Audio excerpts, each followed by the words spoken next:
जैसे कि आपने थंबनेल में पढ़ा ही होगा कि दुनिया को चलाने वाला स्टॉक, तो ऐसा नहीं है कि कंपनी कोई मल्टीनेशनल कंपनी है या फिर बहुत बड़ी कंपनी है। कंपनी बहुत छोटी है, लेकिन ये जो प्रोडक्ट्स बनाते हैं उसके बिना दुनिया को चलाना नामुमकिन है। तो अगर आपने मेरा इंट्रो वीडियो देखा होगा तो आप समझ गए होंगे कि मैं किस प्रोडक्ट के बारे में बात कर रहा हूँ। खैर, अगर आपने वो वीडियो नहीं देखा है तो मैं आपको डिटेल में बताने वाला हूँ कि कंपनी क्या बनाती है और वो इतना ज़रूरी क्यों है। इसके प्रोडक्ट हर चीज़ में होते हैं। ज़रूरी नहीं है इसी कंपनी का हो, लेकिन उस प्रोडक्ट के बिना आप अपनी गाड़ी से लेके घर का फ़ैन तक कुछ भी नहीं चला सकते हैं। इस वीडियो में मैं आपको कंपनी के बारे में बताऊंगा, कंपनी क्या करती है, कंपनी का स्टेटस क्या है मार्केट में, कंपनी के फाइनेंशियल्स के बारे में बात करेंगे, शेयर होल्डिंग पैटर्न्स को देखेंगे और चार्ट पे जाके प्राइस मूवमेंट को देखेंगे। वीडियो को पूरा ज़रूर देखें, क्योंकि इस वीडियो के लास्ट में एक इंपॉर्टेंट अनाउंसमेंट है जिससे आप घर बैठे हमारे वीडियो से बेनिफिट ले सकते हैं और लकी ड्रॉ से पैसे भी कमा सकते हैं। तो वीडियो को लास्ट तक ज़रूर देखें। अभी तक इस सीरीज़ में मैंने 4 स्टॉक को कवर किया है, तो अगर आपने वो वीडियोज़ नहीं देखी है तो मैं डिस्क्रिप्शन में लिंक डाल दूंगा, तो आप वहाँ से देख सकते हैं। तो नमस्ते दोस्तों, ट्रेडिंग डॉग चैनल में आपका स्वागत है, जहाँ आप स्टॉक मार्केट से रिलेटेड काफ़ी इंपॉर्टेंट स्टॉक्स एंड अपडेट्स मिलती रहेंगी फ्री ऑफ कॉस्ट। जहाँ काफ़ी लोग ऐसी इन्फॉर्मेशंस के लिए चार्ज करते हैं, वो मैं आपको बिल्कुल फ्री ऑफ कॉस्ट में प्रोवाइड करूँगा। तो अभी आते हैं अपने वीडियो की तरफ। तो कंपनी का नाम है गैलेक्सी बेयरिंग लिमिटेड। कंपनी की शुरुआत 1990 में हुई थी और कंपनी एडिको ग्रुप से बिलोंग करती है। एडिको ग्रुप के अंदर काफ़ी कंपनीज आती है, लेकिन अभी हम सिर्फ गैलेक्सी बेयरिंग के बारे में बात करेंगे। लेकिन मैं आपके आइडिया के लिए बता देता हूँ कि एडिको ग्रुप काफ़ी प्रोडक्ट्स बनाती है, जैसे बेयरिंग हो जाता है, डीजल इंजन है, ग्राइंडिंग मिल्स है और उसके स्पेयर पार्ट्स है जिसे हम चक्की बोलते हैं। तो एडिको ग्रुप ने अपना पोर्टफोलियो वेल डाइवर्सिफाइड किया हुआ है ताकि कोई एक सेक्टर में स्लो डाउन आए तो ग्रुप के फाइनेंशियल्स पे इतना इफेक्ट नहीं आना चाहिए। तो मेरे हिसाब से कंपनी का मैनेजमेंट काफ़ी एक्सीलेंट है और कंपनी कैसे चलानी है उन्हें अच्छी तरह पता है। कंपनी ने 1994 में टेपर रोलर बेयरिंग और सिलेंड्रिकल रोलर बेयरिंग का प्रोडक्शन शुरू किया और अभी इनकी काफ़ी ज़्यादा वैरायटी है जो अलग अलग सेगमेंट में कैटर कर रहे हैं। कंपनी 3 तरीके से पैसे कमाती है। वो अपने प्रोडक्ट्स मार्केट में कैटर करते हैं गैलेक्सी ब्रांड से, जो रिटेल मार्केट हो जाता है। दूसरा हो जाता है कंपनी बल्क ऑर्डर्स लेती है दूसरी बेयरिंग मैन्युफैक्चरर कंपनीज से, फिर वो अपनी ब्रांडिंग करके आगे मार्केट में सेल करते हैं। कंपनी 25 से भी ज़्यादा कंट्रीज़ में एक्सपोर्ट करती है और दुनिया के बड़े नामी कंपनीज़ के साथ ये बिज़नेस करते हैं। जैसे आप देख सकते हैं Tata, Mahindra, force, escort, Graves, Kirloskar और भी बड़ी बड़ी कंपनीज़ हैं इस लिस्ट में। तो कंपनी के पास काफ़ी स्ट्रॉन्ग क्लाइंट बेस है। अभी कंपनी का ओवरव्यू देख लेते हैं। कंपनी अभी काफ़ी छोटी है और ये एक माइक्रो कैप है। कंपनी का मार्केट कैपिटलाइजेशन 51 करोड़ है और कंपनी का करंट मार्केट प्राइस 162 के पास चल रहा है। कंपनी का बुक वैल्यू पर शेयर 118 रुपये है और ये 9.2 के प्राइस टू अर्निंग रेशियो पर ट्रेड कर रहा है। तो अभी कंपनी का प्रॉफिट एंड लॉस स्टेटमेंट देख लेते हैं कि कंपनी ने पास में क्या परफॉर्मेंस दिया है और अभी कंपनी की कंडीशन क्या है। तो 2008 में कंपनी का रेवेन्यू 25 करोड़ था, जो 2019 में बढ़ के 75 करोड़ के करीब पहुंच गया है। लेकिन 2020 में कंपनी का रेवेन्यू 48 करोड़ है, तो ऑलमोस्ट 35% से रेवेन्यू गिरा है। इसका सबसे बड़ा रीज़न है ऑटोमोबाइल में slow down.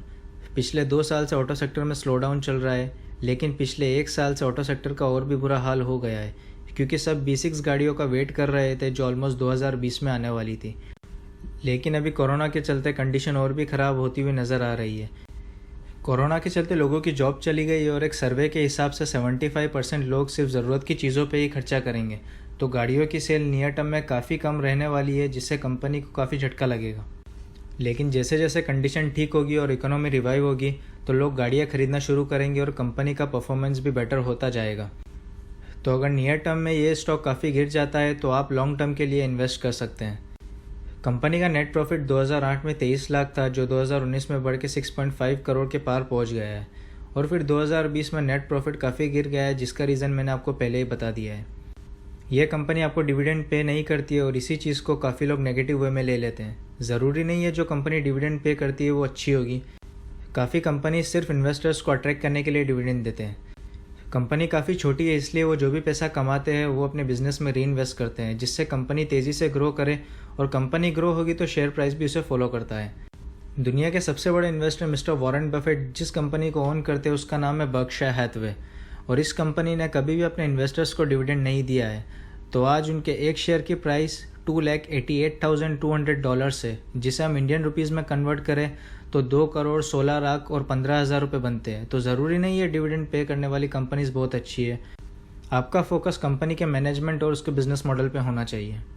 China Indian market में काफ़ी डोमिनेंट है और काफ़ी सस्ती प्राइसेस में बेयरिंग डंप करते हैं, लेकिन अभी इकोनॉमिक क्राइसिस और कोविड-19 के एलिगेशंस के चलते इंडियन गवर्नमेंट ने चाइनीज़ प्रोडक्ट्स पे काफ़ी रेस्ट्रिक्शन लगा दी है, जिसका डायरेक्ट बेनिफिट गैलेक्सी बेयरिंग को मिलेगा।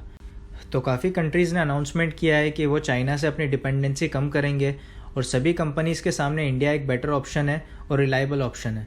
तो अगर कंपनी का मैनेजमेंट सही तरीके से अपनी स्ट्रेटेजी बनाए तो company domestic as well as international market में काफ़ी अच्छा बिजनेस कर सकती है। तो अभी कंपनी के बैलेंस शीट पे नज़र डाल लेते हैं। तो 2008 में कंपनी के ऊपर 8 करोड़ का कर्जा था, जो 2020 में कम होकर 2.6 करोड़ हो गया है। तो इस कंपनी को हम डेट फ्री भी बोल सकते हैं, क्योंकि कंपनी के पास 34 करोड़ से भी ज़्यादा के रिजर्व्स हैं। अभी कंपनी का ROCE देख लेते हैं। कंपनी ने जो पास में प्रॉफिट कमाया था, क्या उसे वो सही तरीके से यूज़ करके पैसे बना रहे हैं या नहीं। तो 2008 में कंपनी का ROCE सिर्फ 10% था, जो 2019 में बढ़ के 27 के करीब पहुंच गया है। मैं यूजुअली ऐसी कंपनी प्रेफर करता हूं जिसका ROCE एटलीस्ट 20% से ऊपर हो, क्योंकि अगर कंपनी का मैनेजमेंट पैसों का सही यूज़ नहीं कर रहा है तो फ्यूचर में कंपनी बुरा परफॉर्म कर सकती है, जिससे इन्वेस्टर्स का पैसा डूब सकता है। तो अभी कंपनी का शेयर होल्डिंग पैटर्न देख लेते हैं। पिछले 3 साल से कंपनी का शेयर होल्डिंग पैटर्न काफ़ी इंटरेस्टिंग रहा है।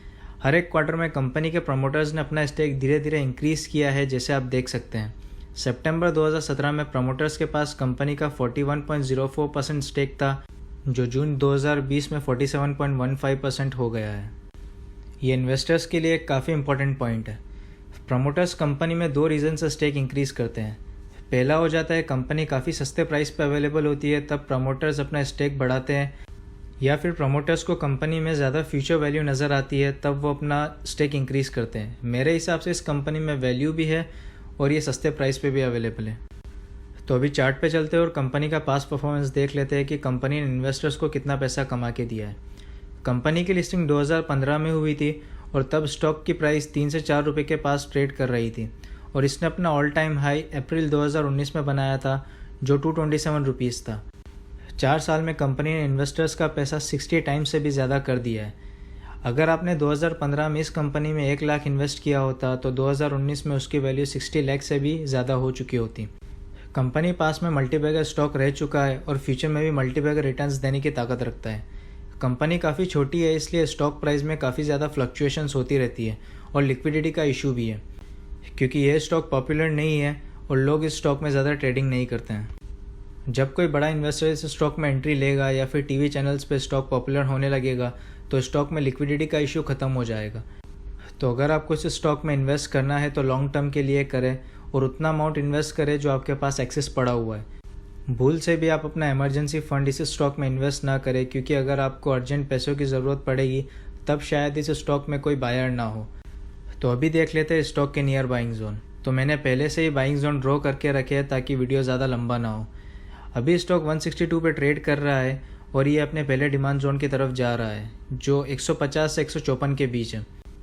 अगर स्टॉक इस लेवल को सस्टेन नहीं कर पाता है तो वो अपने दूसरे डिमांड जोन की तरफ बढ़ेगा, जो 108 से 111 के बीच में है।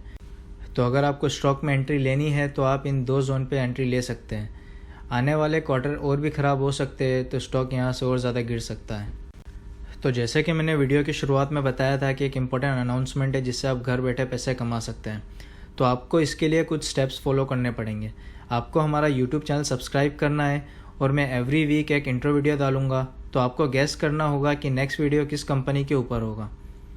आप मैक्सिमम 2 कंपनी के नाम इंट्रो वीडियो में कमेंट में डाल सकते हैं और आपको मुझे इंस्टाग्राम पे फॉलो करना है। हर एक इंट्रो वीडियो पे अपने 4 दोस्तों को टैग करें और उसी पोस्ट को अपने स्टोरी पे पोस्ट करना है।